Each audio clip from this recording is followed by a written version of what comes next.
Hey guys, welcome to the LT Brings the Heat podcast. We're your hosts, Sean Laird and Adam Heisler, where we talk about baseball and sports performance. With topics ranging from coaching, business, and player development, our goal is to bring you a no BS approach to development in baseball and sports performance. Hope you guys enjoy. Let's rock and roll. Hey guys, welcome to LT Brings the Heat podcast episode 1. I'm one of your hosts here, Sean Laird. I'm the owner of Laird's Training up here in Kokomo, Indiana. And I got my co-host here, Adam. Go ahead, Adam, introduce yourself. What's up, guys? My name's Adam Heisler. I own the Heisler Heat Baseball Academy here in Mobile, Alabama, and we're excited to get this thing going. Awesome. Yeah. So Adam and I have been good friends now for a while, about 12 years, even though we really don't see each other, talk to each other lunches anymore. We actually started talking a lot more here recently. It seems like we just picked back up right where we left off. So essentially, guys, me and Adam are going to be having a conversation here, and there's a big reason why we wanted to introduce this podcast, and there's something I've been wanting to do for a long time, and Adam does a lot of creative stuff himself down in Mobile, and I have a big adage that I want to live, learn, and pass on. I know Adam has that same feeling. Is like everything that we've experienced, whether the good things, the bad things, as players, as coaches, like we want to make sure that we can help develop guys, mentally and physically, to get to the highest level possible in their sport, but also the highest level in life, being a good person, being a good father, being a good brother. And what we're going to do here is, I'm definitely a little bit more blunt of a person. I'm hard-nosed. I'm going to be straightforward. Adam is, he's a cool dude. Adam obviously has the same type of mentality I have, where he gets after it hard. But he's definitely a lot calm, cool, and collected. And you'll notice that about him too.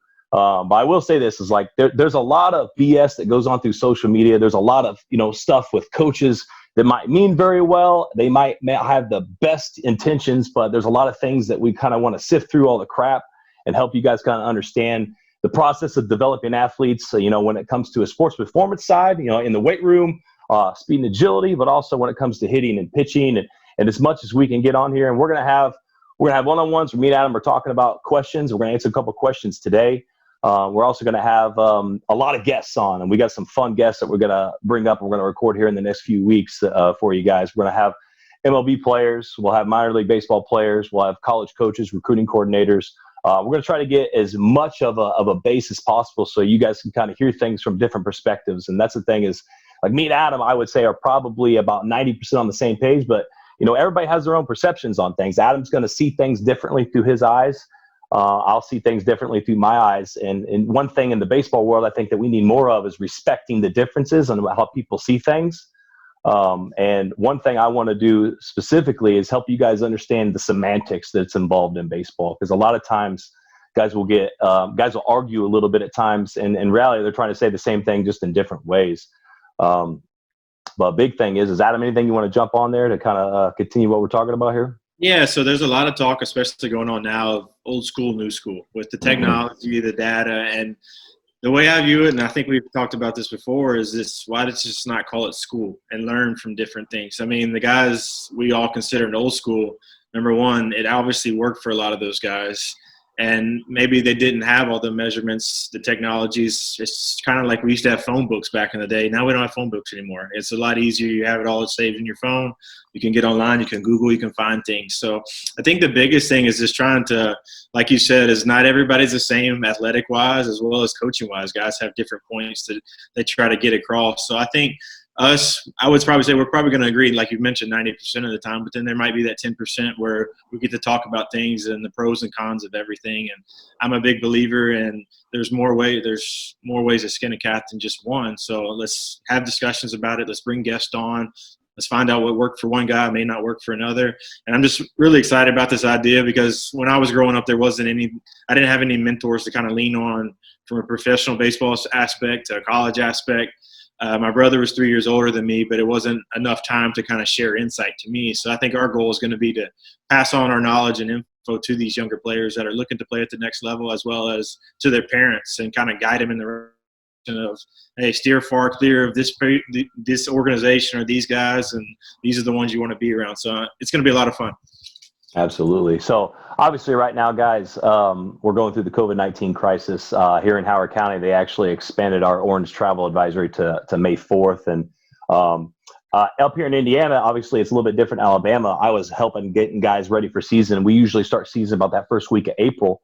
and Adam will kind of dive into his stuff a little bit. But like, obviously with summer ball, like I coach in the Indiana Bulls organization. I know Adam is a coach in the Louisiana Knights organization, and it's kind of an unprecedented times. We're going to have to help prepare guys for summer ball, whereas usually they show up rolling into summer ball for all prepared, like their arms are in shape. They've seen a lot of live pitching, and maybe they've had 100 ABs. And now we're in a situation where we're kind of starting from scratch and kind of getting guys ready a little bit. So I guess I want to dive into this first question is like, hey, like when you guys were getting into season and preparing you guys for this spring season, like when it comes to getting guys ready for timing and stuff, how are you going to do a lot of the similar things that you did in the spring, getting them ready for this summer once we're able to open the doors back up?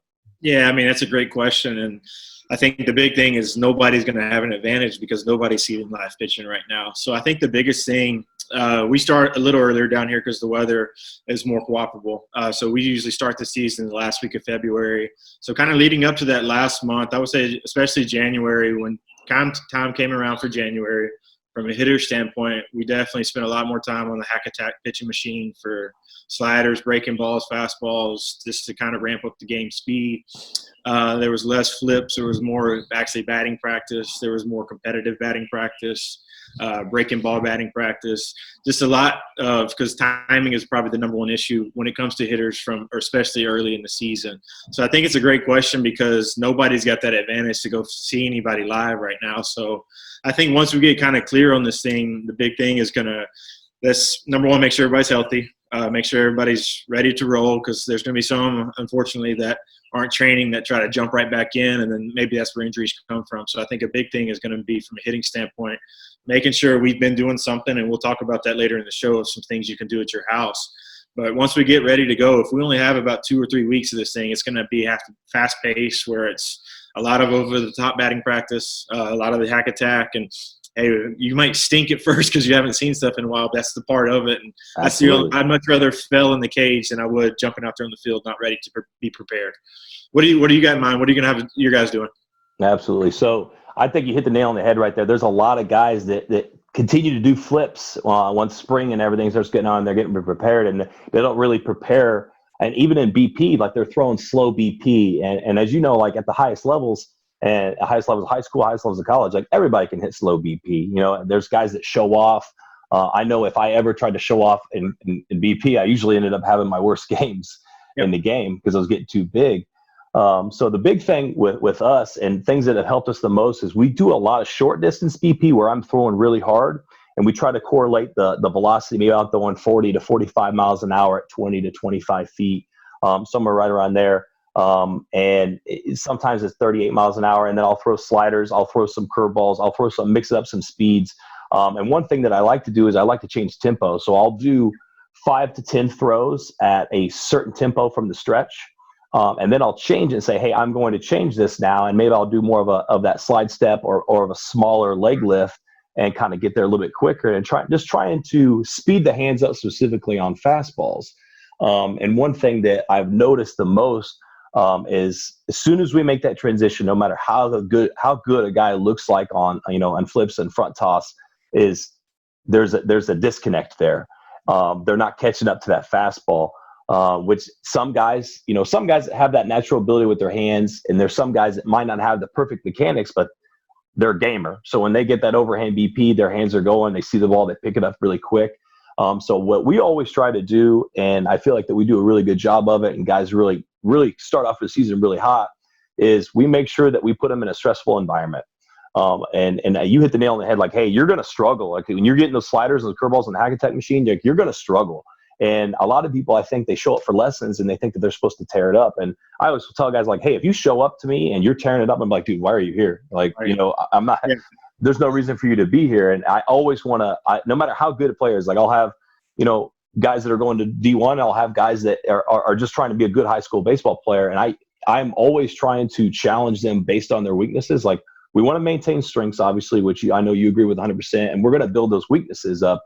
And when it comes to those weaknesses, timing is making the adjustments from that fastball to curveball, understanding when to attack the fastball, when to start your load. Because I know a lot of guys with timing, the biggest disconnect is guys are treating every pitcher the same on when they should start their load. or when they should start their separation. And they don't understand that, you're dancing with the pitcher. You're playing his game. And the reason we talk about hitting being so hard, it's one of the hardest things to do in all sports, if not the hardest, is, with pitching, you're in control of your tempo. With hitting, you have to match your tempo with that pitcher. And I think guys make that mistake sometimes, and they kind of rush everything, and everything happens too fast. And then they sacrifice power. They sacrifice swing adjustability, which we talk about a lot in hitting. But that's good stuff right there, throwing in the hack attack right there too. I personally throw it right now as my arm is a little okay, but we're definitely gonna use hack attack sliders in the future.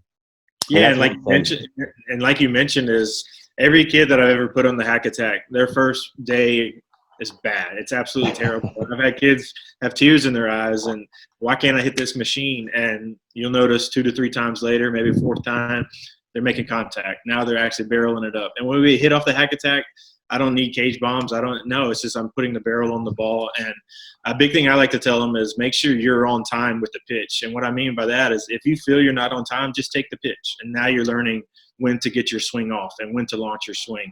And it's helping them understand just the timing aspects. Even if they're just taking the pitch, you're doing just as well. Another thing I think we could really do is, as long as pitchers are ready to roll, is I love doing live at-bats in the facilities or outside. I mean, here it rains a lot, so it's one of the big perks of having an indoor facility, but I'm a big-time believer in getting out on the field as much as possible, if it's available. I mean, I know a lot of parks and stuff like that aren't open to private stuff coming out there or travel teams or anything like that, but I would definitely recommend, if you have field access, to do live at-bats. As soon as this thing kicks off, and if our pitchers have been throwing and their arms are in shape, even if it's 25, 30 pitches, is doing live at-bat situations, you'll get way more out of that than, like you mentioned before, just coming in there and me throwing you feel good kind of batting practice. Absolutely. Yeah, the live AB thing is a big deal. And I know there's a lot of high schools that utilize it and some high schools that don't. And I mean, obviously in the spring, I can tell when I go watch some of the games some of my guys play, like you can tell the difference of the guys that have seen the live ABs and have been prepared versus the guys that haven't. And as instructors, like the best thing that we can do is try to recreate that atmosphere when we don't have that live pitching. And I'll get myself and I'll do my leg kicks. I'll throw overhand. I'll do everything I can, get a little bit on that downhill plane to try to correlate that. But like you said, like that's the only way to build that confidence is to do it. It's baseball's a game of repetition. You have to see those live ABs, at least standing in front of bullpens, seeing pitches, tracking pitches. And that's one thing that I think is at high schools is something that you could take advantage of. Is something to help me dramatically is I would stand inside bullpens and I would act like I'm doing my load, my separation. I'd get everything going and I would just track pitches. And it helped me a lot, especially with sliders away and seeing pitches up, picking up a spin. That's something I think is really huge. So if you got buddies, and we're going to kind of dive into this a little bit here later, if you got buddies that are throwing pins somewhere, keep your 6 feet distance as of right now, what they're asking for. You can step off the plate 6 feet and you can kind of just track pitches right there if they're throwing bullpens in their neighborhood. I don't want to give anybody advice to get anybody in trouble right now. But we all know who's listening to this right now. You got to do what you got to do in situations. I'm not advising you to break the law by any means. Yeah. So I kind of want to dive into, like you're just talking about training guys and preparing them for the spring. I want to kind of dive into one of the first questions that we kind of went into here. Let's see here. We had a question from Coach Greg here in Indiana, and he coaches 13-year-olds, and he wants to ask for our advice, and he would appreciate, basically he trains youth athletes and he's coaching youth athletes at 13-year-old age level. And he has kids on the same team where half of them have hit puberty, and they're already taller than their dads. They're bigger, they're stronger. And the other half, they haven't even come close to puberty. They're smaller. They might not have their coordination back. And he's basically kind of dove into this a little bit more as, pitching wise, guys can get away with utilizing their strengths. Defensive wise, you're working with hands. At the lower levels, you're essentially going to get guys from point A to point B to get better. But the big thing is as he says with hitting is there's a problem where a lot of guys, like young guys specifically, they'll hit a ball in the air. It's a fly ball, and they think that they crushed it, and it ends up being a lot of flyouts half the time. They don't understand the disconnect of like not having power and hitting fly balls as opposed to hitting hard line drives. And he's basically saying, like, a lot of these guys don't understand their roles and how to maximize their roles, but also build upon their weaknesses. So I'll go ahead and let you take over here, kind of answer that first on your side. Yeah, that's a great question. And personally for myself, I was a super late bloomer. Like there was no way in heck when I was 13 years old, I was lucky to get the ball at the infield. And so what I tell a lot of the kids is you got to be yourself right now. And some kids are, like you said, twice the size of others right now. So you got to understand, like an old saying Coach Kittredge used, are you an ant, are you a bull, right? Are you an ant, you're a bull. And so one thing I like to talk to the younger guys as is you can see right away who's the ant, who's the bull. Just kind of learn your role and then kind of play and go with it. So obviously if the younger kid, let's just get to the smaller athlete, not necessarily the smaller athlete. So his goal is at the 13-year-old level, and they're on the bigger fields. One thing I like to try to tell the guys is try to hit the ball hard where it's a line drive that reaches the outfield grass. That's your ultimate goal. And by doing that, you're going to learn your angles that you need to go at. A lot of guys will talk about the launch angles and stuff now, which I think we'll both agree. Hitting the ball hard in the air is what wins and is what's good. Now at that level where when you're 13 and you're 85 pounds, 100 pounds, whatever it would be, is your angle might be 5-degree launch angle as opposed to a 20 degree for a kid that's physically ready. So going back to that, hitting the ball hard, number one, is the goal. So don't worry so much about where it's going, because what I would say is this hard singles right now in 2 years will turn into some doubles, and then in 2 more years it'll turn into some balls off the wall, and then 2 more years they're turning into home runs. So don't chase that right away. One of my favorite things to do, even with younger kids, is if we get to go to a field, is our last round we'll play it's like some home run derby with them. And kids, number one, that are smaller are never – hey, it's never okay to hit the ball in the air. And I get that. I used to fight that all the time because I was a leadoff guy that could run. But I also never – had the chance to try to hit for power. And I was never told it was okay until finally, I think it was my junior college coach was like, hey, and started getting into some. And I'm like, that's the first time I've ever been told that, because it was always slap the ball the other way and run as fast as you can. And so one thing I like to do with the younger guys is take them out on the field and have home run derby with them. And if they can't hit it out from home plate, obviously they're not going to be able to. Start at second base. Just let them get the feeling of seeing the ball travel over the fence. And then if they reach that position, let's go back 15 feet. And by the time you know it, you're working your way all the way back to the home plate. So that's a cool thing to do. But from a standpoint of it's a very difficult situation, because obviously you don't want to teach routine pop-ups to the outfield. But I think if you can see the bigger picture of where are those balls going to be when you're 15, 16, 17, 18, now you're kind of on the right path. One thing I don't like to do is try to teach one swing when you're this age, and then when you're this age, all of a sudden we're going to overhaul and change it. I think that's where a lot of mistakes get made.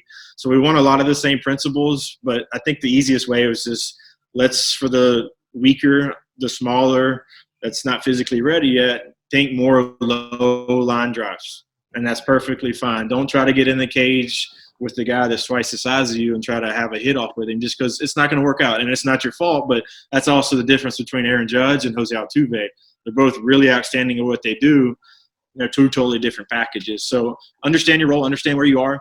And then I personally like late bloomers because I feel like they have to work harder for everything. And so when they do eventually catch up, it's holy cow, they're ready to rock and roll. What's your perspective on this? Absolutely. That's all good stuff right there. And especially the launch angle stuff. Like, so for me, like I educate the kids on launch angle. I educate the kids on attack angle. I want to make sure that they have as much, like you were talking about earlier. I love the new school, old school. You know, I think that we have one school. I think the best of both worlds is combining them both. Because obviously, like you said, the Barry Bonds and Albert Pujols that came from that old school, that obviously they did something that works out and worked well. For me, I want to keep things as simple as we can. And I always want guys to, especially the young guys, the young guys that might not necessarily have as much power, and the older guys that have a lot of power. Because also I could look at this as a strength and conditioning perspective as well, because there's a lot of guys that are really tall, but they're very uncoordinated. And as you know, like the longer limbs as a hitter, sometimes that's harder to control, especially, you know, facing guys that throw velocity inside. So I always want to say, like, hey, let's focus on gap-to-gap power.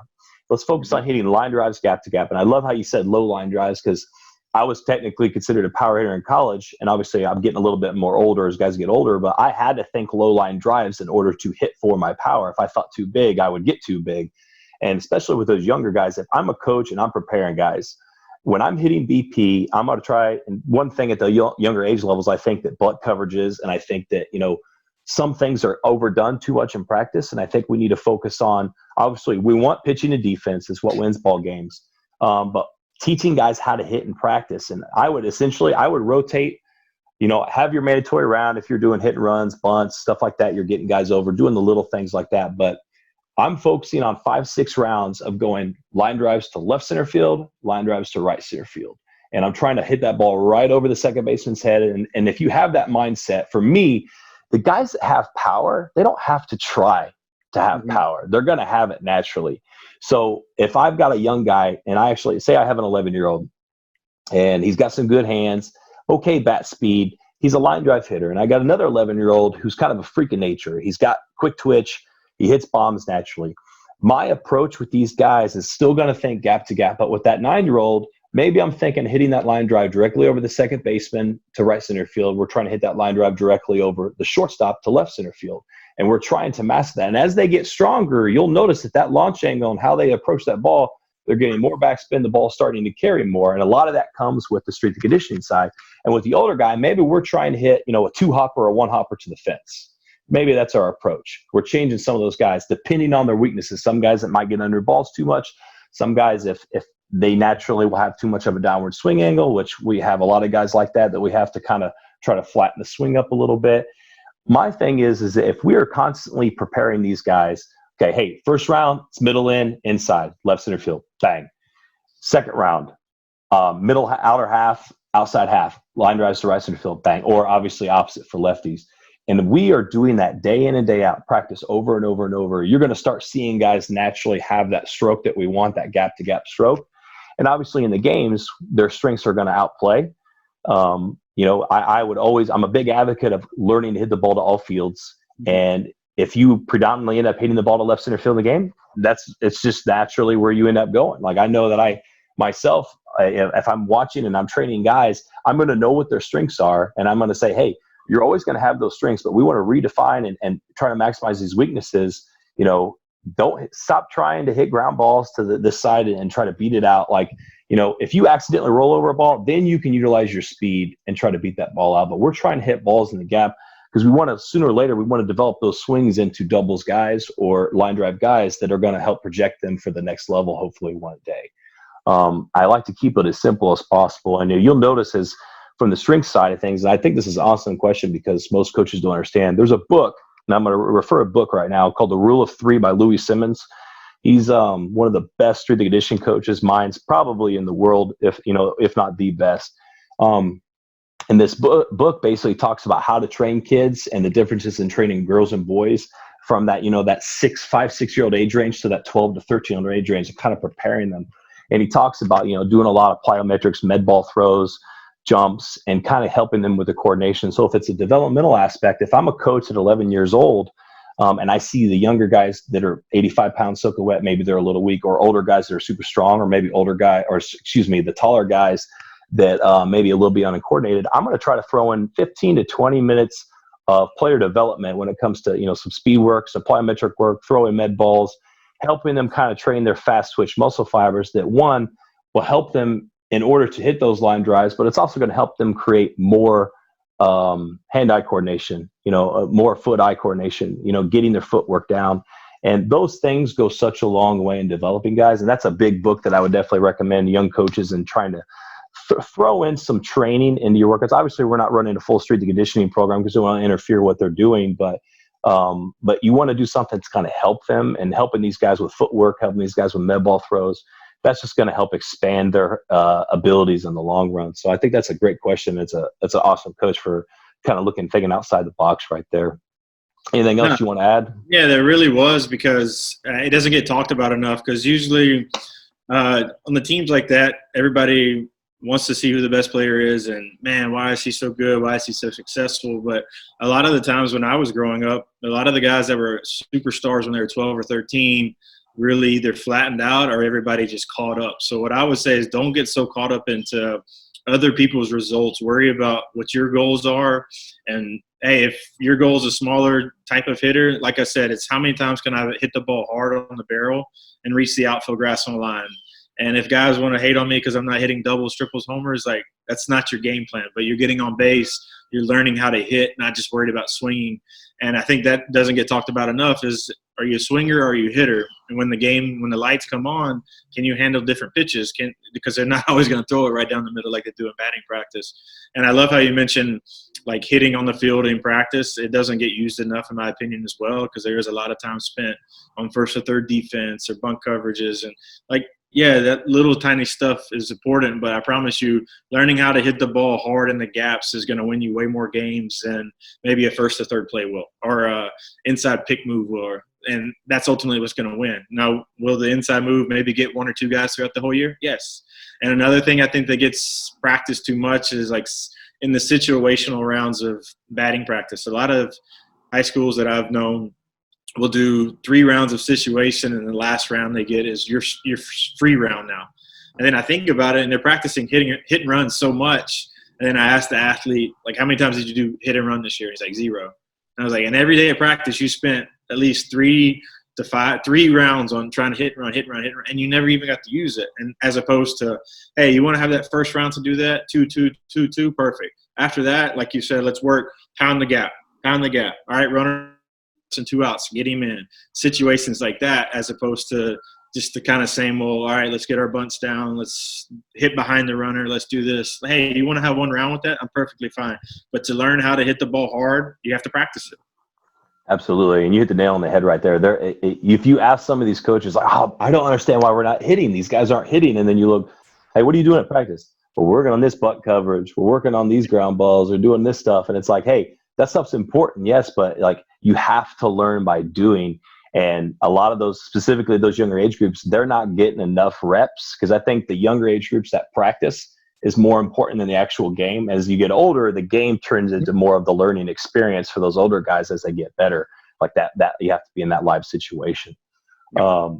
Absolutely. So we're going to kind of dive in right now. We're in a quarantine situation with a lot of athletes. And it's a tough situation, and I get very passionate about this stuff because I'm 100%, believer that hard work will get you anything in life. And I see guys right now, I'm seeing guys on social media, and I would say that at least 50%, as high as 90% of guys, maybe more, are not doing what they should be doing. And here's the thing is, you can treat this quarantine and you can treat this COVID-19 as what it is, and I feel sorry for myself, I'm not getting to play my season, I'm not getting to do this. Or you could treat this as a gift. You could treat this as something, hey, I'm going to do the things that I've been putting off and saying that I don't have time to do. I don't have time to do this, because you hear this question all the time in lessons, hey, why didn't you do this? Well, I haven't had time. Nah, saying that I don't have time is basically saying it's not important enough for you. Well, here you are now. Whether you're waking up at 7 a.m., 8 a.m., 9 a.m., whatever high school or younger guys, middle school guys waking up, this is the opportunity that you can do the things that you need to do to get better. And I'm going to introduce a program here in a minute, but you have to earn your free time, and you have to figure out a way. Am I getting better today? If you wake up every day and these last 4 weeks of this quarantine has gone by and you're the same person you were 4 weeks ago, you're failing yourself, you're failing your coach, you're failing yourself from a developmental aspect. And I want to tell you right now what I love about this as a coach, because I want to try to look at the positives of everything. And as Adam knows, like, we're going to go through adversity in life. We're going to have so many things not go our way. We could try to do everything right, and things fall apart. And what we've got to do is we got to look at the positives of the situation. And though I'm looking at this as coaches, this is going to show the fakers and the posers for what they are, and the people that are really dedicated, that actually walk the walk, and that talk the talk all the time, and they walk the walk. We're going to find out real soon here in June or July, when we're allowed to play ball again, who those guys are. And those college coaches from coaching at 16 as Adam, and I'm coaching at 17s with the Bulls. Like, we're going to find out real fast. Those college coaches are going to find out real fast as doing the work. So before I introduce this, anything you want to add on to that, Adam? Yeah, so like last night I had the Zoom meeting with my 16-year-old team, and I think one of the first things I brought up was you're finally getting to see when something that you really enjoy doing gets taken away from you. And now all the things that pop in your head of what I wish I would have done. So a lot of their seasons were taken away. Now are you going to sulk and feel sorry about yourself, like you mentioned, or are you going to use this time to say, well, I only get one season this year, season, and get your butt ready to go in shape? And it really does show just how self-driven you guys are. And it's self-driven from players, not from parents, not from guys like us. Like, it's all about those guys. Can we recommend things for you? You've got messages. I've got messages. Hey, coach, what can I do? There's one kid that's texting me every day asking for a hitting routine, a throwing routine, and a weight room routine. He's the only one, and I won't say his name, but it just shows he's self-driven. He wants to be where he wants to be at the college level, and he's a sophomore right now, but he's got that head on his shoulder where I bet my money on him all day because of his work ethic and him doing it on his own and going out of his way to text me. And every time he texts, it's sorry to bother you. And I'm like, you're not bothering me. I love this stuff because it has a chance for everybody to get better. And from a coaching standpoint, a lot of the times I hear from coaches is, man, I want to learn about some of the new stuff, but I just don't really have the time to learn. Like, well, now's the time. And if you didn't spend this month or 2 months, whatever it's going to end up being doing it, it shows that you really weren't invested in trying to learn more stuff. And there's a pitching certification class that I'm taking in 2 weeks from now online with the Florida Baseball Ranch. Was I a pitcher? No. But my pitching coach as well as I want to learn about it. And this is the time to now to do it instead of just talking about it and trying to, oh, I don't pitch. No, I want to learn some different stuff about it. From a hitting standpoint, watching old guys, I will say there's a lot of stuff going on what we call hitting Twitter right now. Now, there's a lot of information, but not all the time is information good. So there's sometimes you got to run, and there's sometimes that there's actually some good stuff. So find the right guys to follow.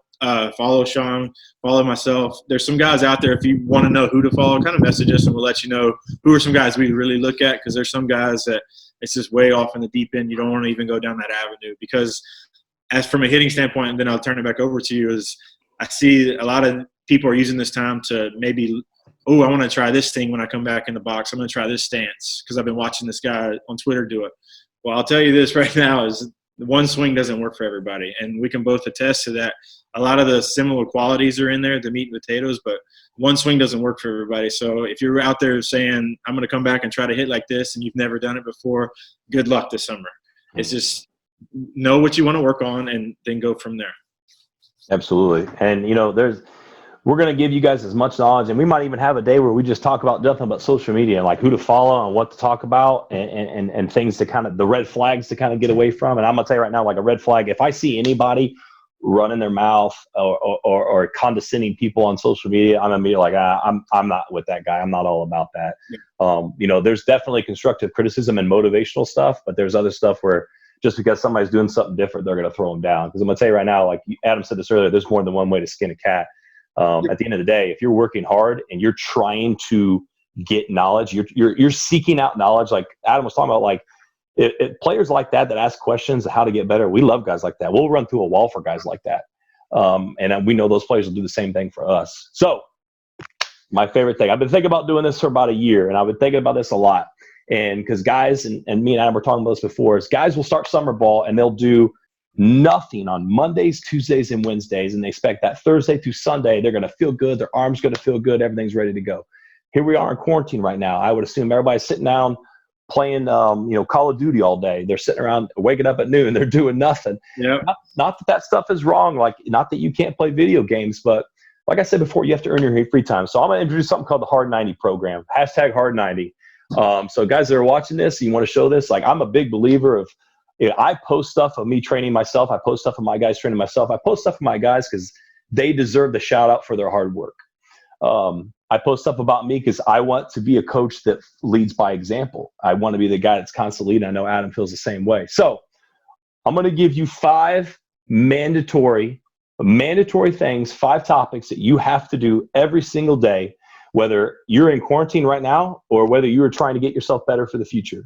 Okay, you're wanting to play Division I baseball. So you want to be a Division I baseball player, you want to play at a high level, do these 5 things. I'm going to tell you right now, I guarantee you're going to get mentally tougher, you're going to become a better leader, you're also going to physically develop and get better. Number 1, you need to work out 45 minutes every single day. And you're like, wait a minute, somebody's watching this, I can't lift 45 minutes a day. I'm not talking about lifting only, right? So what we're going to do, so say like my LT guys, they're lifting 3 to 4 days a week, and they're doing speed agility 2 to 3 days a week. Okay. Now what that means is, so say, I'll give you an example, and I'll give an example of I'll ask Adam what he would do. So if I'm going to work out every day, 45 minutes, say I'm lifting 4 days a week right now. I'm doing 2 upper days and I'm doing 2 lower day focus, right? And you're limited to body weight routines. Hopefully if you got a home gym, you can do more than that. Say I'm doing an upper body day, say I'm doing push-ups, I'm doing pull-ups, I'm doing a lot of upper back band pull aparts. I'm doing external rotation as a baseball player. I'm doing plyo push-ups at the beginning. Maybe I'm supersetting those. There's so many factors, so many different workouts. I'm not going to lay out an entire workout program, but say you're doing that, it takes you 45 minutes. Okay, boom, you got one thing done. Maybe it's a speed day. So there's so many mobility programs that you can do. Like I have mobility programs on my YouTube channel. I'm sure Adam has shared mobility programs, and you don't have to like follow a mobility program or a warm-up routine that takes about 15 minutes, right? As baseball players, we're looking for thoracic spine mobility, right? We're working for hip mobility, being able to achieve that hip-shoulder separation and being able to have the core strength to do that. Having a program like that to help those things. I'm going to work out. I'm going to warm up 15, 20 minutes. Then I'm going to do speed training. Okay, so that can be part of your workout routine right there. So I do a 20-minute warm-up, 25-minute speed training, and I do a 5-minute cool down at the end. Okay, that's another example of what we could do. Let's say you do 4 days of lifting, 2 days of speed. Oh, coach, I need 1 day off a week. Okay, well, 1 day off does not mean do nothing, right? So we need active recovery. So for that 1 day off, all right, you are going to go through your mobility program. You're going to attack weak points, okay? You're going to go through all that stuff. And here's most importantly that guys will mess up is an arm care program, okay? And in the next couple of days, I'm probably going to film myself doing my arm care program. I've had 3 shoulder surgeries. I've been jacked up. I have to keep my arm healthy to throw with guys, to throw BP and all this stuff. I'll show what I do to keep my arm healthy.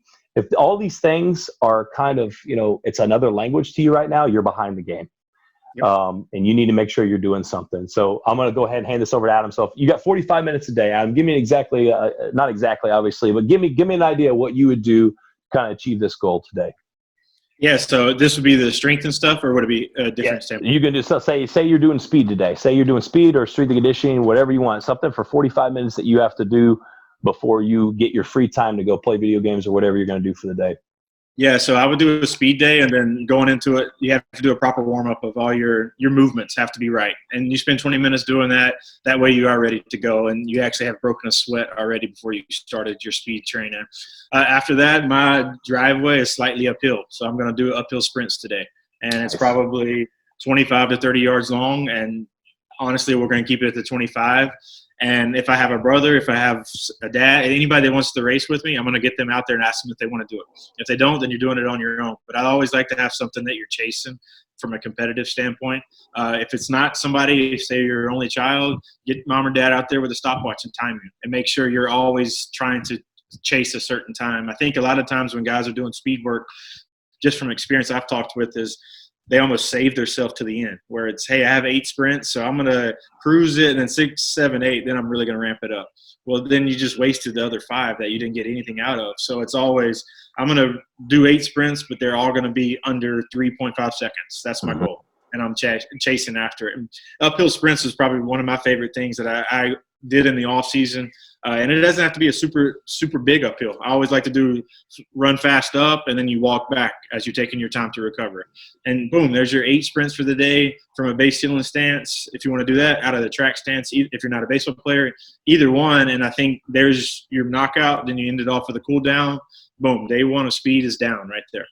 Perfect. That's good stuff. Yeah, and hill sprints, as I can testify and agree with Adam, is one of the best. If you want to develop acceleration speed, hill sprints is one of the best things you can do. And one thing that we do a lot is we'll do 20 sets of 20-yard sprints or 30 to 40 sets of 10-yard sprints. And the easiest thing, as Adam was talking about, is like guys will kind of save themselves, or they'll rest too long, or they won't rest long enough and turn it into a conditioning session. An easy rule to follow is for every 1 second you sprint, if you're trying to maximize speed, you want to look at about 3 to 5 seconds of rest. So if we're doing a 5-second sprint, I'm resting, say if it takes 5, I'm either 3 to 5 times longer. So I'm resting at minimum of 15 to 25 seconds minimum. If you want full recovery, you can go as long as 8 to 10 seconds, depending on what kind of shape you're in. Once you get in really good shape, guys can recover pretty well at that 4 to 5 seconds per 1 second sprint. If I'm running a 10-yard dash or so forth from right there. But you want to make sure, give yourself plenty of time in the beginning. Maybe you're resting 90 seconds on week 1. 80 seconds week 2, and build yourself down after each sprint. But you want to make sure that you're operating max output when you're sprinting. If you're fatigued, your legs are fatigued, you're training yourself to be slow. All right, number 2, and that's all good stuff right there. So number 2, you need minimum 30, if you're a hitter, 30 minutes of hitting every single day. And guys have a problem where they show up, and this is something that bothers me so much. Guys will say, I'm like, hey, how many times are you hitting? Well, we hit 5 days a week with my high school team.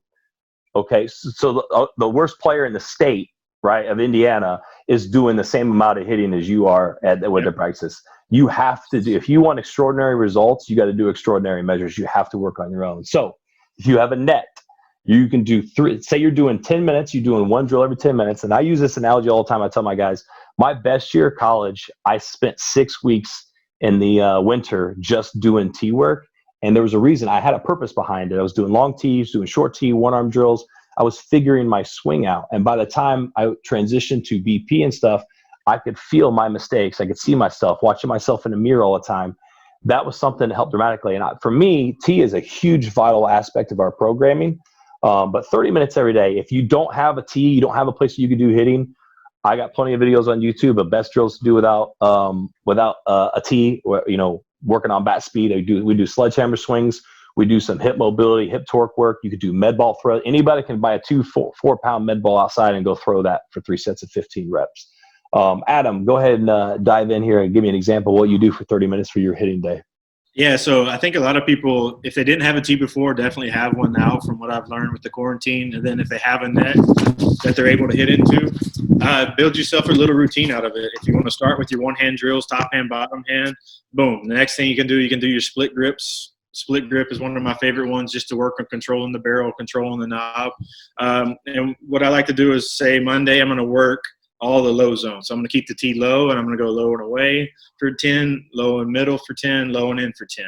And then after that, I'll go into what I call like our statue drill, where we're just working on firing from our launch position and then making sure everything's kind of clicking all together. And then finish it up with, all right, we're going to go through regular swings today. And build yourself a routine, whether it's 3x15 swings at each little section.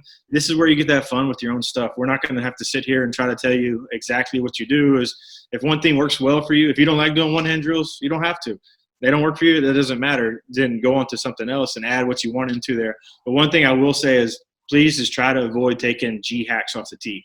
Because I see a lot of people out there, especially during this time, where they're just going to work on, oh, I'm going to take a G-hack and drop this ball right into the net that's 5 feet out in front of me. That's not going to get your swing better right there. So don't stay far away from doing that. And then if you can't do it, you don't have a tee, you don't have a net. If you have a backyard, if there's an open field somewhere, if you have baseballs, take it back to baseballs and have somebody do soft toss with you. Or if not, soft toss to yourself. A lot of my favorite things to do is almost learn how to basically use a fungo. Where I'm going to toss it up with my lead hand, and then I'm going to put both hands on, and I'm swinging through. And it's going to teach kind of a good bat path for you without you even realizing it. And you're just trying to hit the ball hard on the line somewhere. And that's something you can do by yourself. You don't always have to have somebody doing. But if you have a tee and net, no excuse right now that you're not using it every single day. And the cool thing is going to be is now that once we get back to being normal again, is how many kids are going to continue to do this on their own at home now? Because now they can, and they've done it for so long. Same thing with the workouts. Is the number one thing I'm seeing from a workout standpoint, going back to that, was, well, Coach, I don't have any weights. You don't have to. Squats, use your body weight. Find something. Find a log. You can make your mind up. This age is kind of old school. New school is now everything's got to be done by a facility. Well, I have to get in here to do this. No, you don't. Do it at the house. If you ever seen the movie Rocky, go watch Rocky and watch what he's working out with versus the guy from Russia. Two totally different things, but it worked for him. Yeah, absolutely. And I love that you dove into that. Like, hey, here's the thing. If you don't have equipment when it comes to the 45 minutes of your exercise, you know what I'm going to do? I'm going to sprint 6 days a week. I'm going to sprint every single day. I'm going to get faster. I'm doing push-ups, pull-ups, lunges, squats. Boom. There's so much. You can get better. You can get stronger in that aspect of things. And when I love that you dove in with the T work is, understand, like, the tee work it's a part of the training. It is not, your tee swings are not going to match the attack angle of a swing that you would have in the game, right? Obviously, we know that there's certain things we want to try to have as good of a mechanical swing as possible. But I always like to compare tee work to a boxer using the speed bag and a boxer using the heavy bag. There's a purpose behind what he's doing. Don't just mindlessly swing off the tee and go, I'm going to try to hit this ball as high heavy as I can. Your arms are getting way big. Your swing's getting too big. There's a purpose with what you're doing there. And if you're not hitting with a purpose, it's something I wish somebody would have told me a long time ago. If you're not hitting with a purpose, you don't have a purpose with what you're doing, you're not going to get better. You're just going through the motions. Don't hit. Exactly. Yeah. So number 3 is you have 30 minutes on top of the hitting. You have 30 minutes of throwing. You need to keep your arm in shape. And if you're a pitcher, you're going to try to work on your flat ground, try to get a bullpen as much as you can. If you don't have anybody to catch, obviously, you're throwing into a net. there's so many websites now, you can find a way to build a mound for $50 to $100. And also, if you're not that, you're throwing your flat grounds, try to create as much of it. I saw somebody the other day making a makeshift mound with dirt and putting a piece of PVC for the mound. Like, that's creative. That's somebody trying to do whatever they can, there's a reason why there's kids that grow up with a lot lesser means than us here in America, and they play in the MLB. So we can make advantage, and we can figure that out. When it comes to long toss, like, I'm not going to get into the depth, but expand out. If you're throwing with a buddy, if you have a brother or somebody that you're playing with, you need to expand out and make sure that you are stretching out as far as you can. Like, we have guys, usually the rule is, like, if you could throw the ball in the air 300 to 310 feet, you can throw the ball 90 mile an hour. When we're expanding, you're doing that extension phase, you're throwing the ball with a nice arc. And as you guys start doing your pull downs, you're throwing the ball more on the line. We're expanding out. A good long toss session will take anywhere between 10 to 20 minutes. And you got to remember, some days on long toss, you might have a max effort day where you're going out as far as you can. You might have another day where I'm kind of sore. Maybe you're only going out to 120, 150 feet. And you're throwing more of that 50 to 70% or 5 to 7 RPE on a scale. But you have to throw. Like, if you're expecting to show up in June or July, depending on when we start summer ball, and you haven't been throwing, not only are you setting yourself up for injury, but you're also setting your coach up, which coaches do not throw your guy in his first start for 6 innings. Build your guys up. Understand that these guys haven't been doing anything. But this is part of it. Like, if you throw and your coach only throws you 2 innings and you threw 15 to 20 pitches and you got hurt and you blame it on the coach and you weren't doing your throwing, that's your fault. And Adam was an outfielder like myself in college, and, kind of dive in with how you would do this, Adam. Yeah, so first I would definitely start off with, we both had shoulder surgery. And if there's one thing I wish I could go back and do, is do prehab warming up like you had mentioned in the shoulder program. If I would have known how to do that in high school, man, I honestly believe I would have never had a surgery, and I could have still to this day throw as hard as I want anytime I wanted. One thing I never did was, I used to be the one that's, hey, I'm going to throw for 5 minutes, warm up. All right, let's go let it loose in outfield. Let's rock and roll outfield, infield. And then after the surgery comes back, then I have to spend the extra 15 minutes, 20 minutes on my bands, running before I'm going. Another thing of break a sweat before you actually play catch. And that was stuff I used to look at and be like, I don't have time for that. I don't have time to do that. Mm-hmm. And now from that standpoint, the biggest advice I can give from a throwing thing is, all right, if you're going to throw today, come out here, do your bands if you have bands. If not, thing I like to do is the shoulder program that the White Sox gave us, and it was for pitchers, but I used it because it made my arm feel the best it ever did after surgery. Was 2-pound weights, and it was at least 10 different exercises with 2-pound weights. And I'm like, what do I need these things for? And literally 3 exercises in, my shoulders are burning like I've never felt them burn before. And it was building up the small muscles that are in there that we don't ever really think about. So do that before you get on your throwing. You get all your prehab out of the way just like you normally would. After that, if you're tossing with somebody, definitely, if you haven't been throwing at all, which there's probably some guys out there, now you've kind of got to start all over again. Like, it's basically November, December, and you're kind of working your way back into shape. So start at the 60 feet, the 90 feet, 120, kind of working your way back into it. Don't go into this thing full speed, 100%. I haven't been throwing, my arm feels great. No, start it over. Remember, it's a process. So whenever this thing, if it is June, if it is July, that you're actually ready to go. Pitchers, I would 3 flat grounds a day. If you can do a bullpen, do a bullpen. I mean, not a day, sorry, 3 times a week. If you can do a bullpen, get a bullpen in. But if not, like, there's just no excuse not to throw right now. But I think the biggest thing is, I would honestly do a shoulder program every day if I could, from a throwing standpoint, before I started. Absolutely. And that shoulder program is such a big part, because that helps with and getting your arm in shape. And one thing that I'll throw at you guys is, we run velo programs and like arm care programs at Laird's Training. And I will send this out to everybody, is you can buy a piece of 1.5 by, I think it's 2-inch trim, like PVC trim, and it comes in 12 feet long. You cut it in half at 6 feet, and you got a body blade right there for $5. It's like $5, $6 at Lowe's. And you can do that, take care on it. That kind of oscillation therapy, I can't stress enough how much better it makes my shoulder feel. And the guys, rice bucket, taking care of your arm, that is old school as it gets, and it is something that works. Everybody loves it. And it's something I would do to, you're training your flexors, you're training your forearm, protecting that UCL. There's so many things that you can still do, even if you're not getting out and doing as much as what you usually do. But you got to take it seriously. Now, number 4 is continuing education. And this is something that I used to do all the time when I was growing up and playing. I would read books and stuff, not as much as I do today, but I was constantly trying to learn. And what I mean by continuing education is, get on YouTube. You can find guys like me and Adam, follow us on there, look at things like that, find other guys. There's so much information out there, and a lot of it's good. Some of it's bad too. But you're trying to learn. You're reading a book. And here's the thing. It could be any type of nonfiction book. It could be a motivational book. It could be a goal achieving book. There's something that you need to do to train your brain to get to the next level. And you talk about, Michael Jordan, this Bulls documentary is going to come out here soon. And you're going to see stuff about what it takes to be a winner here. And sometimes being the leader, you're not going to be the most popular guy in the room, but there isn't a problem that there is in this world that isn't already been solved by somebody else. And the asking questions, asking experience, and you can let's get even further. You can ask this 30 minutes. If your dad knows how to, weld, knows how to take care of things, knows how to fix a car, utilize this time to get smarter. But specifically when it comes to baseball, you need to try to learn from guys to get better at your sport. If there's always been questions, like one thing I wish I would have done more is having conversations with guys in college.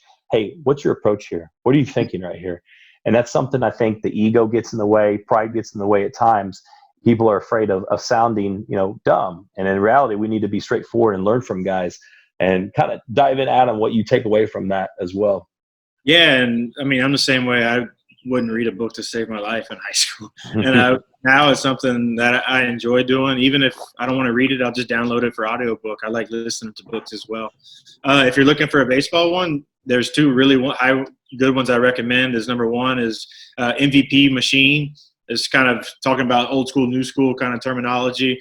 That's one that's really interesting. And then there's one I just started on Sunday called Swing Kings. Basically, it's talking about the age of the home run, but kind of that's the title. But in my opinion, it just talks about learning about getting on plane and guys understanding the swing a whole lot more than they ever did before, where some guys were kind of just blessed with good swings growing up and they never got changed or try to mess around because they were always good. Whereas others, like a JD Martinez from a standpoint, he's on the cover of it.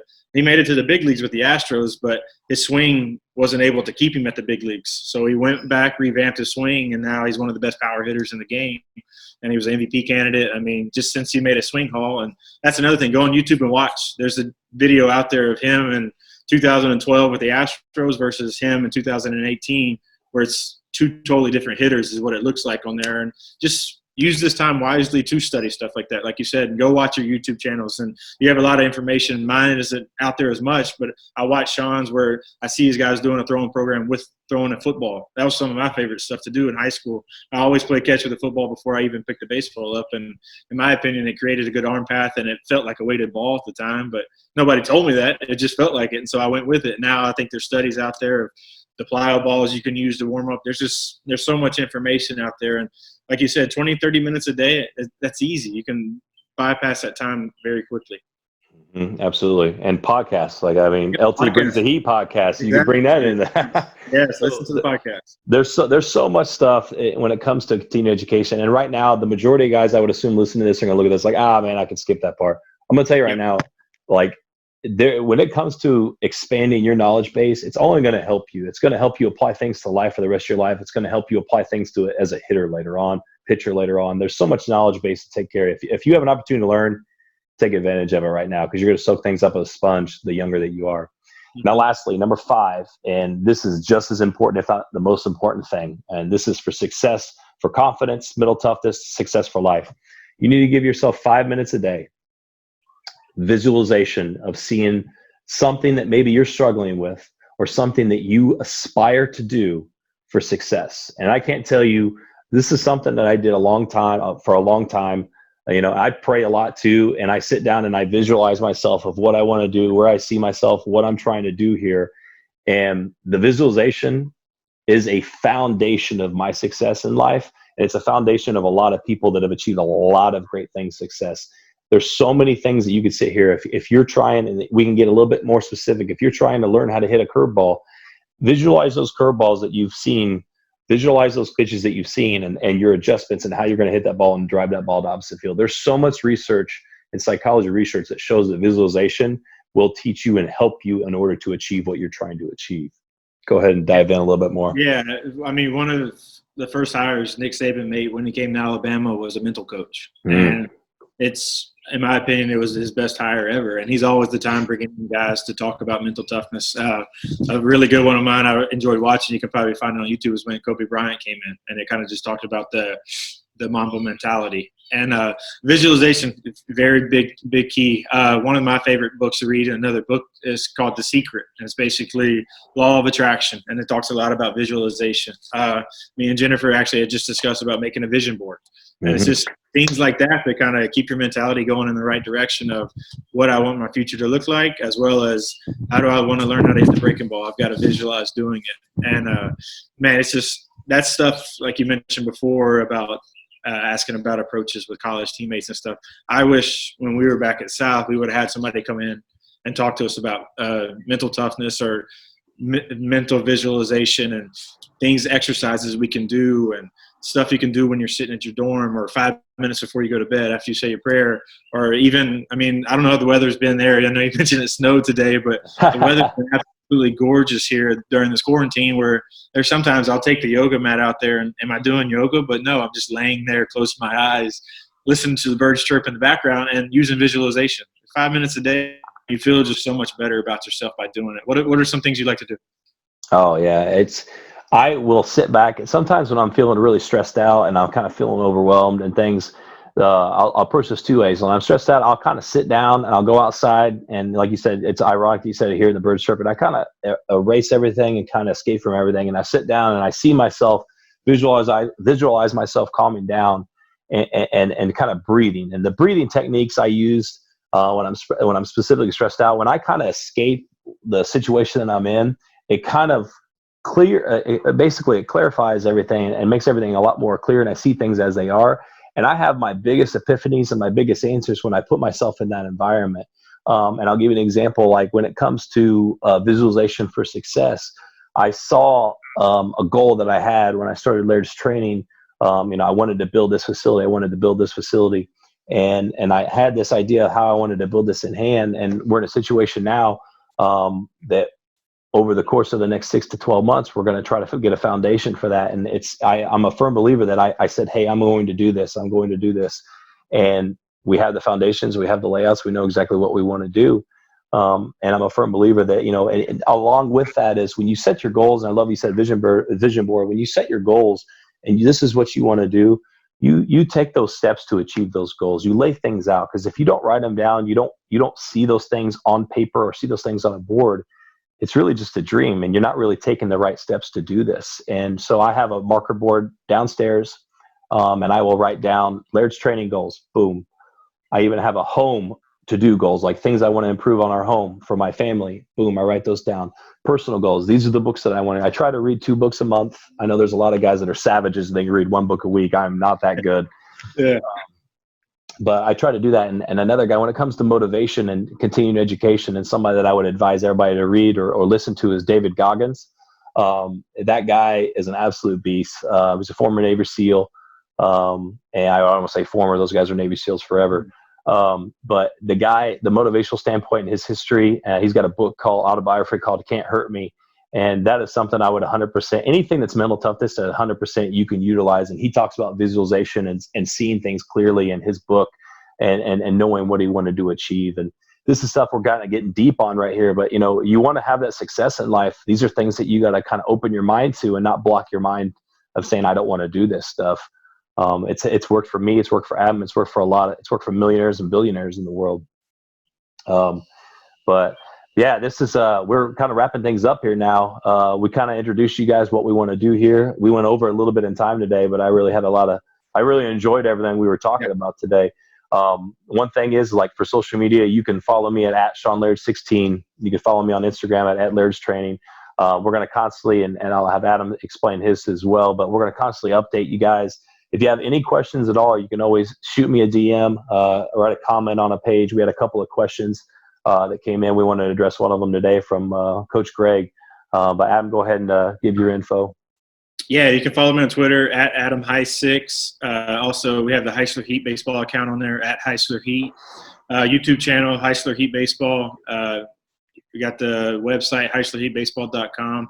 Just anything out there. And like Sean said, if you have questions, we would love to answer them. we got time on our hands right now, and we love talking baseball. We love talking anything in life. So you don't have to feel like you're just a baseball guy. If you want to ask a question about anything business-wise, whatever it is from that standpoint, feel free to comment us, message us. We can say your name as we're reading the thing. If you'd rather not have your name out there, you don't have to.